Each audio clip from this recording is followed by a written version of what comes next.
सभी श्रोताओं का शक्ति ज्ञान सागर में हार्दिक स्वागत एवं अभिनंदन।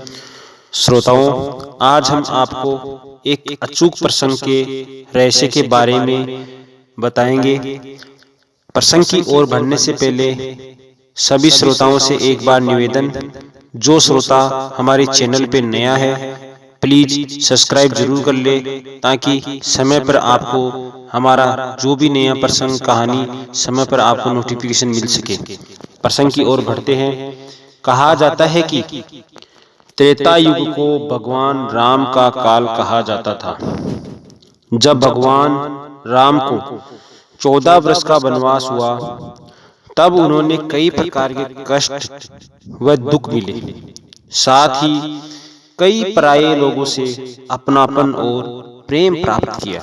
सबरी, हनुमान जी, सुग्रीव, जटायु, नल, नील, विभीषण जैसे नामों की श्रृंखला बहुत लंबी है। सुग्रीव बहुत शक्तिशाली वानर था, लेकिन सुग्रीव का भाई बाली उनमें भी अधिक शक्तिशाली था। बाली को वरदान प्राप्त था कि जो भी उसके सामने आएगा उसका आधा बल बाली को प्राप्त हो जाएगा। इस कारण वह बहुत घमंडी और अनाचारी हो गया था। वाल्मीकि जी ने रामायण में सुग्रीव और बाली को सगा भाई बताया गया है। दोनों चेहरे और कद काठी से भी एक समान ही दिखते थे। दूर से इन्हें देखकर पहचानने में मुश्किल होती थी कि सुग्रीव कौन है और बाली कौन है। ये दोनों एक ही माँ की संतान थी और इनमें बहुत ही अधिक समानता थी। फिर भी इनके बारे में कहा जाता है कि इनका जन्म मां के गर्भ से नहीं हुआ। श्रोताओं, बाली और सुग्रीव के जन्म की कथा एक राक्षस से जुड़ी हुई है। इस राक्षस का नाम था ऋक्षराज। वह ऋक्षराज ऋष्यमुख पर्वत पर रहता था। इस पर्वत पर या इसके आसपास के क्षेत्र में रहने वाले लोग इस राक्षस के कृत्यों से बहुत परेशान थे। ऋषिराज मनुष्यों और जानवरों को किसी को भी नहीं छोड़ता था। ऋष्यमुख पर्वत के पास ही एक रहस्यमयी तालाब स्थित था। इस तालाब की विशेषता के बारे में ऋषिराज को जानकारी नहीं थी और एक दिन अचानक वह इस तालाब में नहाने चला गया।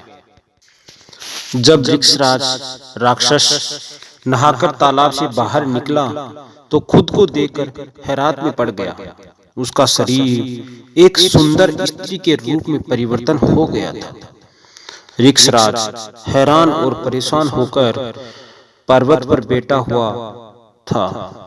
उस समय देवराज इंद्र आकाश में मार्ग से गुजर रहे थे।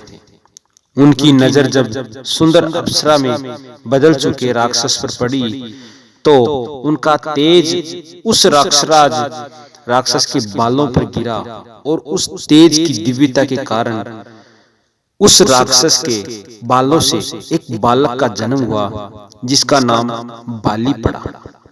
इसी प्रकार जब ऋक्षराज विचारों में उलझा हुआ पूरी रात उसी पर्वत पर बैठा रहा और जब सूर्योदय के समय जब सूर्य देव आकाश मंडल में उदित हुए तो उनकी दृष्टि अप्सरा के समान सुंदरी ऋक्षराज पर गई तो सूर्य देव ऋक्षराज पर मोहित हो गए और उनका तेज ऋक्षराज की गिरवा पर गिरा, जिससे एक और बालक का जन्म हुआ, जिसका नाम सुग्रीव हुआ।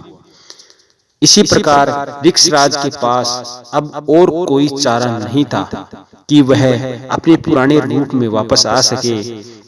इसलिए उसने बाली और सुग्रीव के पालन पोषण पर ध्यान दिया और ऋष्यमुख पर्वत पर ही अपना साम्राज्य स्थापित किया। इस पौराणिक कथा के आधार पर ही कहा जाता है कि एक ही माँ की संतान होने के बावजूद बाली और सुग्रीव का जन्म माँ के गर्भ से नहीं हुआ। श्रोताओं, आपके आज का प्रसंग समझ में आया होगा। किस प्रकार बाली का जन्म हुआ, किस प्रकार सुग्रीव का जन्म हुआ। आज का प्रसंग यहीं पे समाप्त करते हैं। धन्यवाद। चैनल को सब्सक्राइब जरूर करें।